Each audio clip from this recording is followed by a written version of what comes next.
IAV TV, la web TV des étudiants de l'Institut agronomique et vétérinaire Hassan II. Bienvenue parmi nous une autre fois dans la 12e édition du Salon de Cheval à El Jadida. Je m'appelle Hajala Bouri, étudiante en 4e année en médecine vétérinaire à l'IAV Hassan II. Et j'ai avec moi dans le plateau monsieur Jemali Husseini Hilali, et qui va nous parler un peu de son expérience à l'IAV, de son cursus, et va nous parler de quelques publications et des livres qu'il a fait sortir au monde dernièrement. Bonjour monsieur Husseini. Bonjour, merci à vous de m'accueillir aujourd'hui et de me donner donc cette occasion pour pouvoir parler de mon expérience à l'IAV Hassan II et aussi de mes publications comme vous l'avez bien dit. Le plaisir est partagé monsieur. Si vous pouviez nous parler un petit peu de votre début en médecine vétérinaire, comment c'était l'idée, comment s'est passé votre cursus à l'IAV Hassan II? Alors moi je suis d'origine donc citadine mais j'ai des racines rurales, d'accord. Et ça tombe très bien parce que la première fois où j'ai vu de ma vie un vétérinaire, c'était à El Jadida.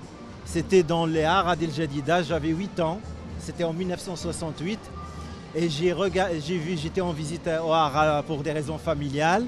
Et c'est là où j'ai vu un confrère qui est je saisis cette occasion pour lui rendre un très vif hommage, chaleureux et amical donc, hommage.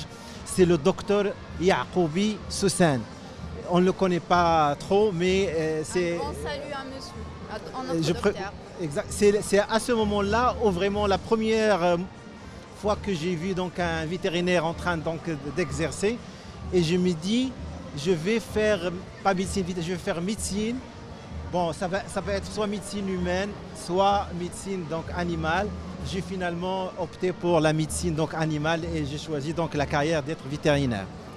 Monsieur, comment s'est passée votre formation au sein de l'IAV à l'époque? C'était comment les études, les TP, comment ça se passait la vie? C'est une très bonne question. Donc moi je suis de la 10e promotion. Donc j'ai intégré l'IAV en 1979. D'accord. Alors nous avons la chance et la malchance. J'allais dire nous avons la chance, nous n'avons pas d'internet, on n'avait pas de WhatsApp, on n'avait pas donc de réseaux sociaux. Donc notre seul, j'allais dire, hobby, c'était les études. Et donc notre cursus était un cursus très intéressant, plein de souvenirs. J'avais beaucoup d'amis, de copains. Il y avait des moments, comme toute vie estudiantine, il y avait donc des hauts et des bas, mais généralement, c'était des moments pleins de souvenirs et de bons souvenirs. Et à chaque fois qu'on se rencontre, on se rappelle toujours les bons moments passés à l'IAV. D'autant plus que peut-être que ce n'est pas le cas aujourd'hui, mais on passait beaucoup de temps avec la formation agronomique. Donc on avait des stages en commun, et donc j'ai beaucoup d'amis qui sont des agronomes. Il n'y avait pas une nette séparation. La vie commune avec les agronomes, surtout du point de vue cursus, se prolongeait jusqu'à la 4e année, notamment dans les stages de développement. Et ça, c'était un plus concernant le cursus à l'IAV Hassan II. Oui. Monsieur Husseini Hilali, si vous pouviez nous donner un souvenir qui vous a marqué pendant votre cursus à l'IAV. Un souvenir avec vos copains ou peut-être lors des études? Peut-être, j'allais dire la 6e année. La 6e année était très enrichissante. Et je veux revenir justement à le hasard a fait que j'avais commencé un des travaux, ou bien le premier des travaux dans le système de ranching au Maroc. Je ne sais pas si vous comprenez ce que c'est. Nous avons au Maroc c'est pas très connu, mais nous avons donc 2 places où les animaux étaient conduits comme au Texas, comme aux États-Unis, en système de ranching. Ça veut dire qu'ils étaient vraiment en extensive et ils pouvaient donc brouter donc, au pâturage, ils passaient la nuit à l'extérieur, etc. On avait 2 places, c'était le ranch d'Adarouche, près d'Azrou, et aussi le ranch de Tézétine, qui appartenait, ou bien qui était géré par la Société nationale de développement d'élevage. Et donc, durant la 6e année, j'avais la possibilité de travailler sur ce système de ranching. Et c'était fabuleux pour moi parce que c'était la nature. Je me croyais que j'étais un cow-boy en plein Texas alors que j'étais en plein Maroc. Donc ça, c'était un... Ça fait envier, monsieur. Juste après votre formation à l'IAV, qu'est-ce que vous aviez fait comme étude ou bien vous avez franchi directement le monde du travail? Alors, dans notre promotion était la 10e promotion, le Maroc, c'était les années 1985, et donc le Maroc était enfin, il y avait donc ce qu'on appelait le plan d'ajustement structurel. Ça veut dire que l'État commençait plutôt à encourager le secteur privé et il y avait peu de postes budgétaires de l'État. Et donc j'avais eu l'occasion, j'étais parmi les chanceux d'avoir un poste budgétaire de l'État, mais je n'ai pas regagné ce poste. C'était un poste de vétérinaire inspecteur à Tehla, donc près de Taza. Pourquoi? Pour la simple raison qu'il y avait donc un poste d'enseignement. J'ai passé l'entretien et j'étais choisi pour débuter donc une carrière d'enseignant. Automatiquement par là, il fallait préparer une thèse de doctorat d'État pour pouvoir un petit peu suivre et être promu rapidement dans la hiérarchie de l'enseignement. L'occasion encore se présentait pour aller donc en Suède et c'est là où j'ai fait donc mes études doctorales et c'était aussi une expérience très très enrichissante au niveau de la faculté vétérinaire de l'Université suédoise des sciences agricoles à Uppsala en Suède, qui est d'ailleurs la seule faculté de formation vétérinaire en Suède. Parfait, monsieur.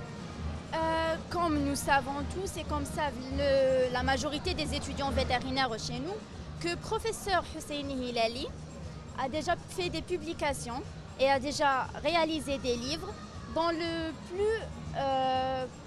on parle le plus ces jours-là, c'est les vétérinaires au Maroc sous le protectorat français. Des vétérinaires. Des vétérinaires au Maroc sous le protectorat français. Monsieur, si vous pouvez nous donner un petit résumé sur ce livre, de quoi parle-t-il, de quoi s'agit-il? Bien. Alors, merci d'avoir donc justement eu l'idée de parler un petit peu, de me donner l'occasion pour parler de ce livre. Alors ça, c'est une très longue histoire, mais je vais essayer d'être court. C'est un projet qui a duré une quinzaine d'années. Pourquoi une quinzaine d'années? Parce que c'était un petit peu mon jardin secret. À chaque fois, je le prenais, je le mettais en sourdine parce que c'est un sujet qui est en dehors de la physiologie, ce n'est pas un sujet technique, c'est un sujet qui est historique. Et donc à chaque fois, je le prenais et petit à petit, le petit projet commençait à avoir de l'ampleur jusqu'au 2014-2015.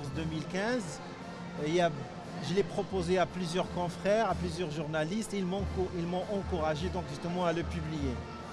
Donc je l'ai publié, j'ai trouvé une petite maison d'édition, ça c'est toujours difficile au Maroc de trouver un éditeur, une petite maison d'édition qui l'a publié et je l'ai proposé, donc ça a été lu par des confrères, spécialement des confrères donc étrangers. Ça a été proposé pour un prix à l'Académie de France, l'Académie vétérinaire de France. Et j'ai eu donc un prix donc en 2016, le prix Alexandre Lyotard de 2016 de l'Académie. Alors de quoi il parle? Je n'ai pas encore parlé de la question.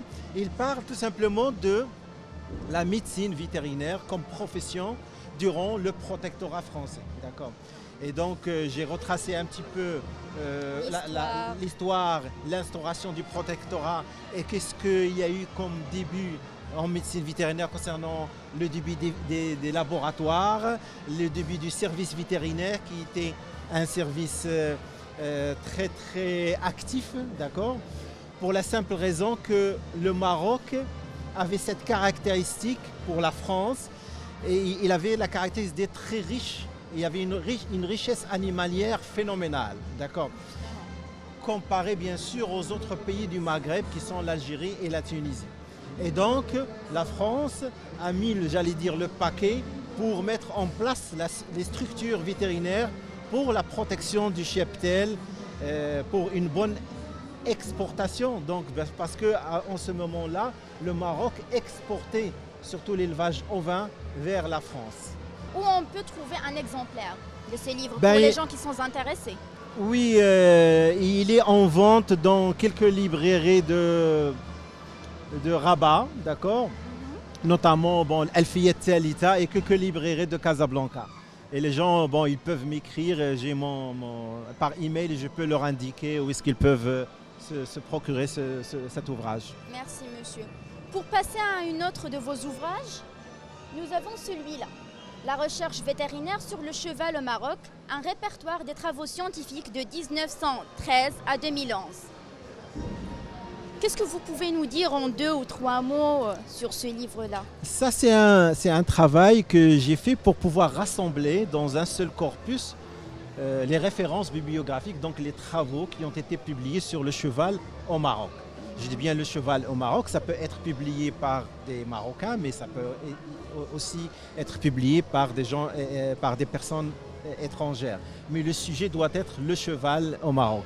Et ce qui est intéressant dans ce livre, ce ne sont pas les travaux récents, parce que les travaux récents, on va les trouver dans les bases de données internationales, mais ce sont les travaux plutôt anciens, qui sont très, très méconnus. On ne peut pas les trouver, et moi j'ai eu la chance de pouvoir donc les trouver dans des documentations anciennes.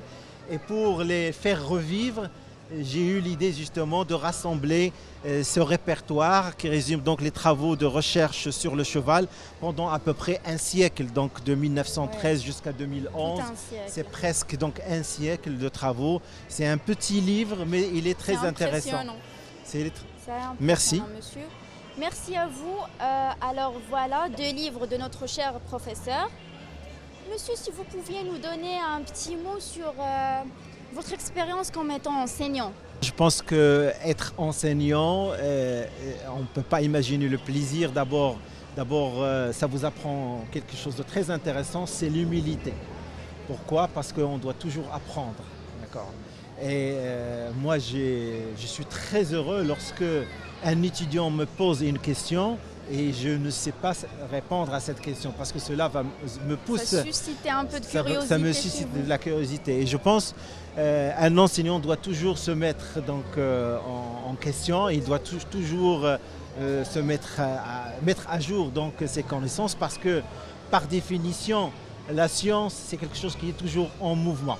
On peut accepter quelque chose maintenant qui peut être considéré comme vrai, à condition qu'il n'y a pas eu une expérience qui a prouvé le contraire. Démontré le contraire.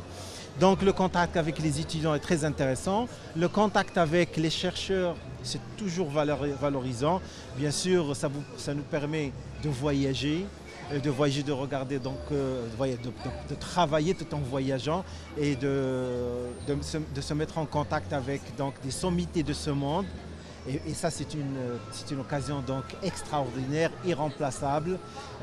Tout ça, ça nous permet un petit peu de travailler pour notre pays, d'accord? Bien sûr, les résultats de notre science et de nos recherches ne sont pas, c'est pas dans l'immédiat. Peut-être que ça va être vu dans 2 ans, dans 40 ans, donc c'est le moyen et le long terme. Ça, c'est un petit peu le défaut des gens qui font soi-disant de la recherche, parce que on nous critique, on dit qu'on n'aime pas on souhaite ne pas avoir des chercheurs, mais des trouveurs. Mais toujours, lorsqu'on fait de la recherche, on trouve par la suite. Mais ça, c'est le long terme ou bien le moyen terme. C'est pas dans l'immédiat. Donc c'est un travail très très valorisant. Monsieur Jamal Hosseini Hilali, on vous remercie énormément pour partager avec nous votre expérience, vos émotions par rapport au domaine et aussi à votre profession. C'est moi qui vous remercie. Si vous pouvez nous donner un petit mot à notre audience qui vous suit, un petit mot pour les étudiants. Alors pour les étudiants, quels que soient les étudiants vétérinaires, passez juste 10% de votre taux sur les réseaux sociaux et puis passez le reste à lire des livres, que ce soit des livres d'une culture générale ou que ce soit des livres de médecine vétérinaire ou bien de physiologie, parce que le contact avec le réel, avec l'écrit est beaucoup plus intéressant que de lire sur un écran tactile ou bien un écran d'ordinateur. C'est peut-être le seul message que je peux donc... Merci beaucoup pour votre conseil à prendre en considération. Avant de terminer, je veux préciser qu'on remercie énormément notre cher professeur Jamal Hussein Hilali de nous avoir offert 3 copies de son livre « Des vétérinaires au Maroc sous le protectorat ». N'oubliez pas de partager votre meilleur souvenir à l'IAV sur notre page Facebook et tentez de gagner un exemplaire des ouvrages de nos chers professeurs. IAV TV, la web TV des étudiants de l'Institut agronomique et vétérinaire Hassan II. Bonjour tout le monde, alors je m'appelle Ayoub Chfar, je suis étudiant en 3e année médecine vétérinaire et je suis ici en compagnie de mon professeur monsieur Mohamed Rachid Achaban. Bonjour. Bonjour. Nous sommes ici pour la web TV des étudiants. Alors monsieur Achaban, je voudrais vous demander, je voudrais bien que vous me parliez sur votre cursus en tant qu'étudiant en médecine vétérinaire. Bien sûr. J'ai rejoint l'Institut en 1977, après avoir eu mon bac, après avoir bien sûr passé un concours. C'était un concours régional. Et après, j'ai rejoint l'APESA, l'ancienne APESA bien sûr. Et puis, j'ai fait mes études depuis l'APESA jusqu'au 6e année. Et j'ai fait ma thèse au niveau du département d'anatomie comparée sur un sujet qui concerne le système lymphatique chez le dromadaire. Et c'est à partir de là que ça a commencé ma spécialité sur le dromadaire. Donc depuis ma soutenance de thèse de doctorat vétérinaire qui était sur l'anatomie du dromadaire, j'ai continué donc, dans ce sens-là. Très bien, c'est super.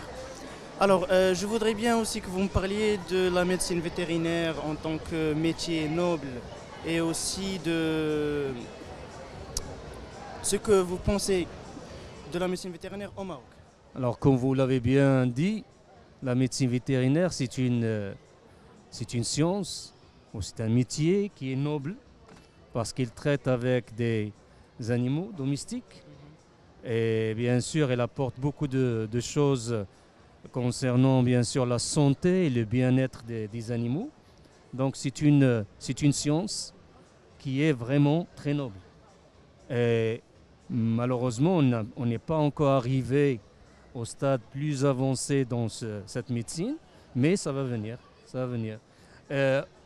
Heureusement que jusqu'à présent, tous les lauréats de l'Institut travaillent. Il n'y a personne qui est resté bien sûr chômeur. Bien sûr, la pratique vétérinaire, elle est universelle, donc tout le monde peut avoir un job. D'accord. Alors, je voudrais savoir, ainsi que tous mes chers camarades, votre spécialité et aussi votre département d'unité d'anatomie comparée.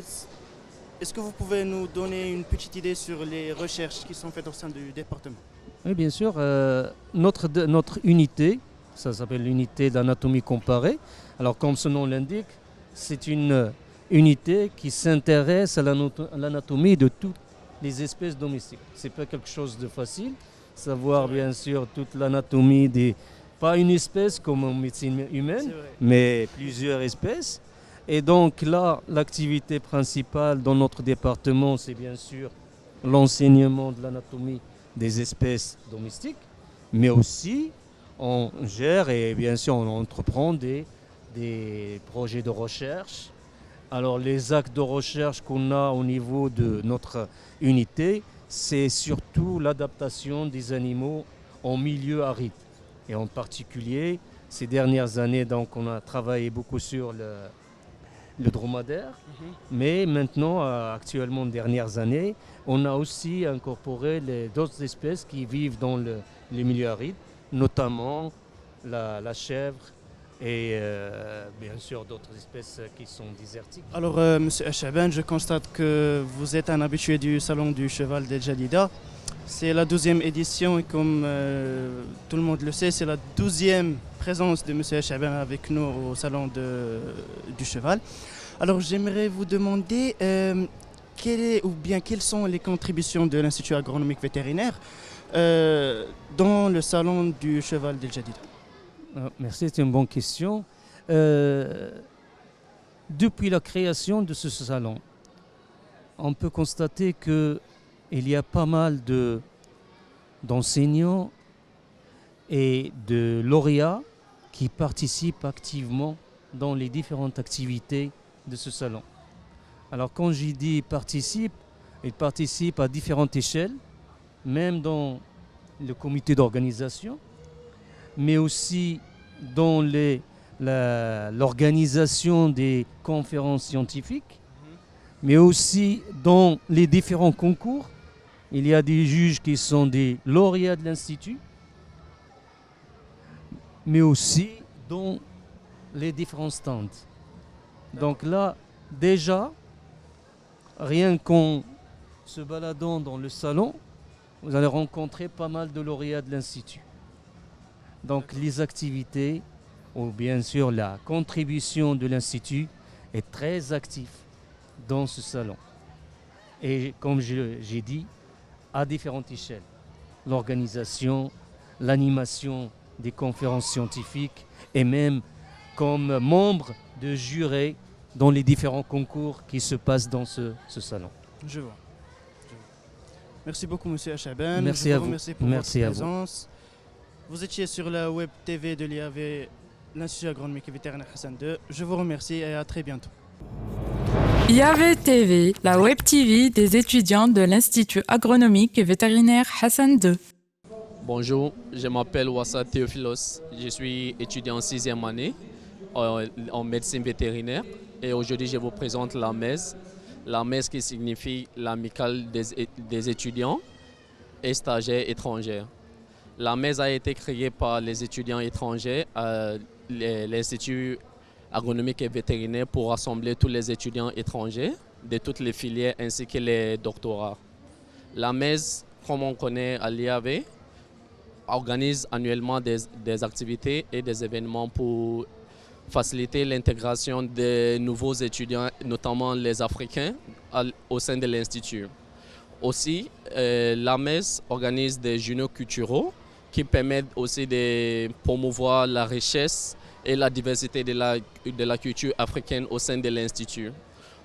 On organise également des voyages organisés qu'on a fait récemment à l'IFRAN qui permet pour avoir cette ambiance et vivre en communauté au sein de l'Institut. On organise aussi des journaux où on présente les filières aux apaisistes, notamment les étrangers africains qui sont là-bas, pour leur donner une idée de ce qui les attend au sein de l'Institut agronomique et vétérinaire. Et aussi, la MES organise des jeux et aussi des activités qui permettent des jeux sportifs pour rassembler les étudiants, pour avoir de l'ambiance calme et amiable, comme ça pour se détendre de toutes les activités et tout ce qui se passe au sein de l'Institut agronomique. IAV TV, la web TV des étudiants de l'Institut agronomique et vétérinaire Hassan II.